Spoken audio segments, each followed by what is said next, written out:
Into optimization of semiconductor materials, reduce graphene oxide variations. Braulio Ramirez. The motivation of this project is to approach an explanation of conductive properties while measuring the band gap of reduced graphene oxide according to three variables: oxygen content, hybridization, and functionality. As the computational power is limited, a structure of 3-4-3 carbon rings is being used. All simulations and oxygen proportions were made according to the evolution of reduced graphene oxide in a 1500 Kelvin annealing process. First, the band gap was measured assuming a 33% initial oxygen content, carrying out monofunctionalizing simulations with ketone, acid, hydroxyl, and epoxy functional groups. Then, simulating the following combinations at an oxygen content of 17% and 24%. Acid ketone, hydroxyl, these two because it was necessary to prove carbonyl and hydroxyl groups in all possible ways, continuing ketone hydroxyl, epoxy ketone, epoxy acid, and epoxy hydroxyl. As seen, sp2 hybridization arises the capacity of overlapping orbitals.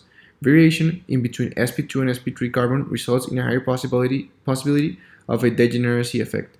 It was found that a ratio of 3:2 in sp2 to sp3 regarding oxygen hybridization is the closest to creating a material with a narrow band gap close to semiconductor properties, desirably with acid functionalization. This may be considered with further technical and experimental validation as a p-type material, due that it may be easy to delocalize electrons and creating holes. Ketone hydroxyl combinations, although it has a greater sp2-sp3 ratio and the same oxygen content, does not have the same band gap nor a closer behavior of the ketone acid structure. This may be that due in the latest, different hybridized oxygens are adjacent and thus may have a greater stability when delocalizing electrons.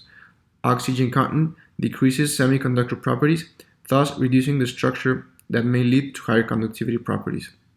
As seen in the IR diagrams, we can see that ketone has a greater energy in its vibrational states, and as a further work, it is proposed a bigger lattice should be analyzed, as well as adding double bonds to this same one and prove it alone, and then combine the functional groups with different reduction level in the carbon-carbon bonds within the lattice. All of this, of course, with higher computational level. Thank you.